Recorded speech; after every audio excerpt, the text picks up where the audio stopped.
guys! So, ngayon, February 14 na. So, nag-celebrate po kami ng Valentine's Day, guys. Ito lang po yung handa namin. Fruit salad at saka lechon manok. Simple lang po yung handa namin, guys. Kasi 4 lang naman kami dito sa bahay. So, ito lang po yung celebration namin sa Valentine's Day.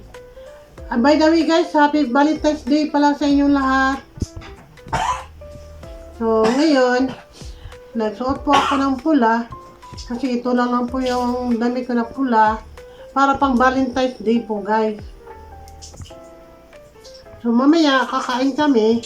I-celebrate namin yung Valentine's Day. Napapasalamat ako sa Panginoon na may mga blessing kaming dumating. Ito po ngayon. Ito yung pagkain namin. Blessing po ito. Thank you, Lord. Hi, guys. So, ngayon, may binili po yung asawa ko na prutas po. Ang binili niya po ay saging lakatan. Ito po. Ang gagawin ko po nito is gagawa ako ng fruit salad. Saging lakatan, papaya, ito. Naka-slice na po ito, guys. I-mix ko na lang lahat. At saka peaches. Ito po yung nakalagay sa can. Kasi sayang naman po, guys, kung hindi namin gagamitin. Ihalo ko na lang ito sa paggawa ng fruit salad. At saka yung mangga po. Ito. Mangga. Naka-slice na din po ito. So, ganito po, guys. Pag may binili po kami ng mga prutas, ganito ang ginagawa namin. Mimix namin lahat para magiging fruit salad. Kasi favorite namin ito, guys, mga paggawa ng fruit salad. So, una, ang gawin ko is ilagay ko muna yung saging. Saging na lakatan, ganito. Naka-slice na din po ito. Ilagay ko dito. June to September, November, February. Tapos, next is papaya.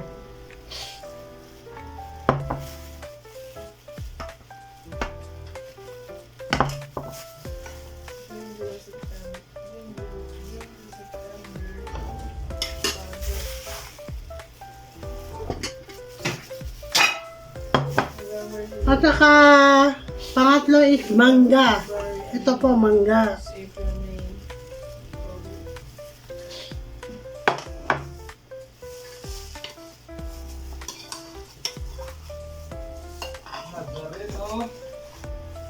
Yan.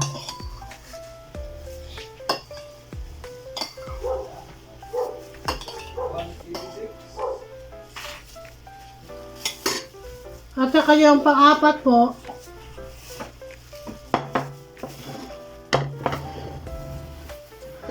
yung sinabi ko kanina, yung peaches. Ito po, naka-slice na din ito sa can. So, ihalo ko dito. Ayan po. At saka, last is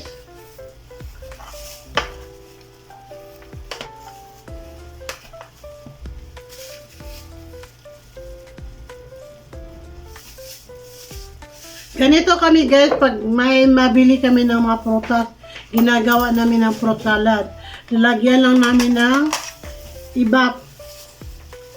Bumili din kami ng ibap, guys. Ito po, ibap, Alaska.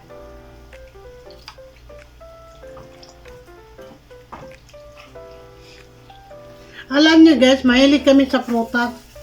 Kaya mga paggawa ng fruit salad ba. Tapos, na-mix ko na ito. Medyo hindi naman po ito matamis, guys.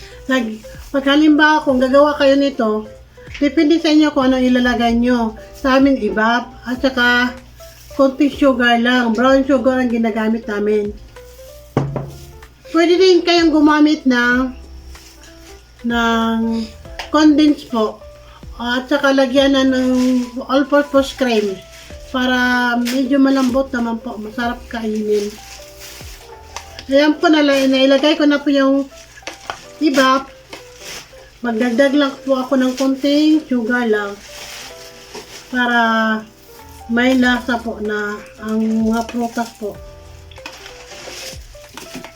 So, bago na konti lang po guys na ilagay. Depende sa inyo kung anong ilalagay nyo, condensed ba or brown sugar ba, ano ganon. Ang nakasarap nito guys, pag na-mix mo na lahat ito, yung mga prutas na na-slice, ilagay mo sa ref para pag lumamig, masarap kainin. Ito yung ginagawa namin parati guys, may okasyon, birthday, or may mga halimbawa yung mga Pasko, New Year, ganito po ang ginagawa namin. Yung saka na lang din po, yung naka-cook cocktail. Ganon po yung kasi guys, gusto namin kumain ng mga prutas. Yun ang na kasanayan namin ba. Kahit ngayon, wala kaming okasyon, pero may nabili naman yung asawa ko, yun ang ginagawa namin. Nagagawa kami ng fruit salad. Ayan na guys, lahat, na-mix ko na to, lahat. Ang gagawin ko is, i-rep na, tikman ko muna ha, konti.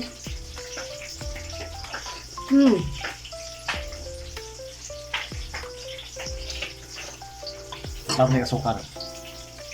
Medyo kulang ng tamis guys. Dagdagan lang.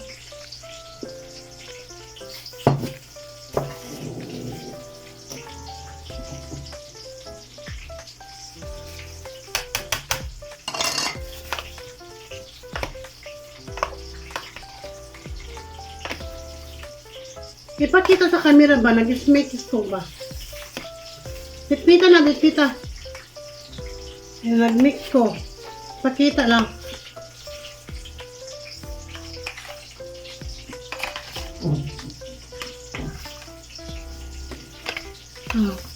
Okay na.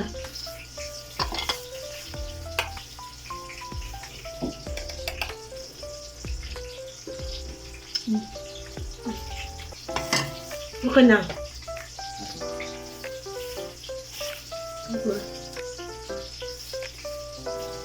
Salamat sa panonood. Kung halimbawa may mga binili po kayo ng mga prutas, ito yung gawin nyo, masarap po po. I-share ko lang kung anong mga ginagawa namin pag nakabili kami ng mga prutas. Ganito po ang palaging ginagawa namin po. Bye-bye. Thank you.